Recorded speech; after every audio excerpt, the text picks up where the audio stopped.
And those are the sorts of things that you can do as a real estate investor. Once you have a passive income stream going, you can say, oh, what sounds like fun? Oh, is my nephew's turning 16? Let's take him on an unbelievable flipping trip.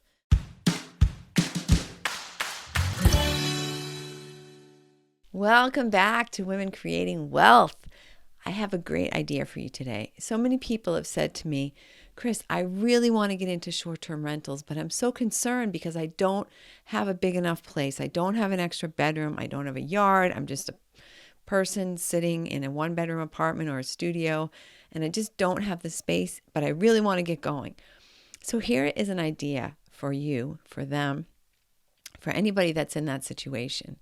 What if you could get paid to stay at someone else's house while somebody was paying you to stay in your house? It's like you're getting both ends of the stick. You're getting everything because you are basically going on to a service that offers either home sitting or pet sitting. And sometimes it's just a cat, sometimes it's a bird or something. Somebody just needs to, they're going away. They need somebody to stay with their pet. Now so you create your profile on these sites. They're like, there's Staycation for pets. There's Rover. There is Trusted House Sitters. Several different sites. I'll put links to all of them in the show notes for you. But basically, those services, you create your profile. You let people know if you have any sort of experience. You'll get reviewed on them just like you do on Airbnb and things like that. But basically, I've seen people's profiles asking for between $32 and $100 a night to go into your home and stay with your pets, or their home and stay with their pets. That's what the house sitters are charging. Now, if you've got experience, let's say that, I used to have a dog that needed shots, and so I know how to give dogs shots or something like that. I'm familiar with this. I had some training or whatnot. Then you can charge. That's where you're going to be able to really charge that premium. But let's say you can only get $30 to $50 a night to stay with someone's pet. Well, okay, you're not even just staying for free at a friend's house. You're getting paid $30 to $50 a night to stay at somebody else's home. And when you get that booking, so you say, oh, look, this person's going on vacation. They've hired me to watch their cat from, July 1st to July 14th. So now you go over to Airbnb and you unlock your house from the 1st to the 14th. And then as people, you meet your person, you give them the keys. Hey, here you go. Have a great time staying at my house for 2 weeks. And then you go over to the other person's house and you get their keys and you're going to stay at their house for 2 weeks. So it's allowing you to get going. It's allowing you to increase your income. It's allowing you to try it out, to get your profile going before you actually have a separate place that you can live while your house is being rented. Hey, it's a thought, right? It's a great idea. And this could open up a whole another world for you. We're not going to go down the route of how potentially lucrative it is to start watching people's animals, like in your basement on Rover or something like that, because we're here to talk about real estate and real estate investing. Although you may want to take that possibility into consideration when you're looking for your next property.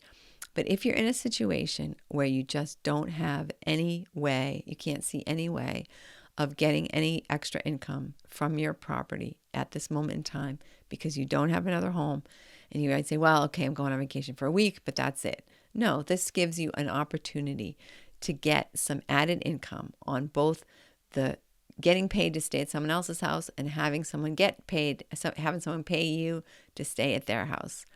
Now, I realize this is going to be an extremely short episode because that's basically all I want to say to you is how great of a possibility this could be. There are lots of other possibilities, and a lot of them are covered in past episodes. So listen up. Go back to some of these past episodes, search for short-term rentals, and find the fun episodes that we've already put together, and then send in your questions because it might spur another great conversation like this one where we go and do some further digging and find some opportunities like this that could really be a super way for you to get started.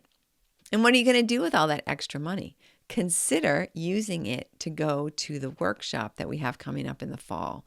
3 fantastic women, successful real estate investors, some of whom have been interviewed on this show. And all three of us are going to get together and do a show together, which will be airing in the next few weeks. We're going to cover everything. The way it's going to work is you are going to bring your assets. Now, maybe that's just your intelligence. Maybe it's that you have the skills to repair things. Maybe you have some money saved. Maybe you have a retirement account. However large or small your assets, you're going to bring those. You're actually going to provide them to us in advance, not the assets, but the list of your assets. You're going to provide them to us in advance. And we are going to, together, the three of us are going to sit down. We're going to review your assets. We're probably going to give you a call to talk in more detail about them. And then when you come to the retreat, you're going to have the opportunity. We're going to give you at least one and hopefully more than one investing option that you can take and a plan that you can take with you from that weekend and implement immediately.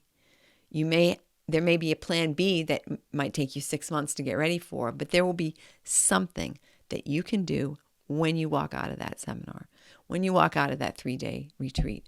There are going to be things that you can start to implement immediately to get that passive income going, to get your income stream flowing. And we guarantee that within 6 months, you will have made back all the money plus more that you paid to go to the seminar, or you get your money back. Now, the caveat to that is you have to actually try to do the stuff that we suggest you do. You can't just say, wait 6 months and say, okay, didn't work, give me my money back, right? We're going to be working with you that whole time. We're going to be interacting with you that whole time. You're going to be part of a big mastermind community of women who are working together to reach the goals that they set during that retreat, and then to actually go forward and make that money. Make the extra money. Make that extra money. Get that passive income flowing in. That is all I wanted to talk to you about this week, but I want you to have an amazing week. I'm getting ahead on my podcast because I'm going to be gone from the 20th to the 30th of April on a fantastic vacation. I'm bringing my nephew, my mom, and my sister, who's my nephew's mom, on a trip. This is my nephew's plan. We're starting in London, then we're going to Paris, and then we're going to Munich, and we're going to have an amazing time. And those are the sorts of things that you can do as a real estate investor. Once you have a passive income stream going, you can say, oh, what sounds like fun? Oh, is my nephew's turning 16? Let's take him on an unbelievable flipping trip. I'm turning 60. Let's have an unbelievable frigging year-long celebration that you are going to be sharing and hearing all about during the year. It starts July.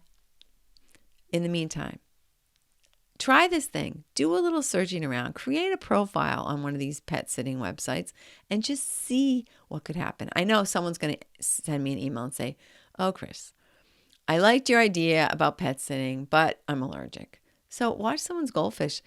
Water their plants. There are house sitting opportunities for people who just don't want their house to be vacant for extended periods. Those can be some of the best ones because those can be ones that are 3 months long, right? We're going to Florida for the winter and we don't want to leave the house empty. If you live in Florida, there can be some fantastic opportunities because apparently there are a lot of people squatting in vacant properties in Florida. And now's the time of year, right? Summer's coming. All the snowbirds are flying back north. And so the houses are empty. They know the houses are going to be empty probably until the fall. So people all over the place are picking locks and squatting in properties and causing short-term rental people a lot of drama. So you can potentially take advantage of that by telling people that, advertising your services. I will sit in your vacant place. Maybe you don't have to pay me. Maybe you can just spend the summer in Florida for nothing, but they should be paying you because if they get squatters in there, it's hell to get them out. So, okay, at the same time, we're talking about one thing that could suck and could go wrong with short-term rentals. We're also talking about an opportunity that you could take advantage of, that you can advertise your services to people who do short-term rentals. It's very easy to find them. They're all over Airbnb, VRBO, and these other services. Plus, you can just put something on Marketplace and say, are you a short-term rental landlord who has a seasonal rental Are you worried about squatters coming and taking over your property? Don't worry, I'll take care of that, right? And you could probably take several properties and just say, I'm going to watch them for you, and you stay in one night, one another night, whatever. What I want you to do right here is think out of the box. Think out of the box. What do you need? I want my house to be vacant. What can I do to make that happen? I can get paid to stay at somebody else's house, right? That's the two-part entrepreneurial thought process. Anyway, have a great week. If you have a great idea, please share it with the community. And check us out, womencreatingwealth.com.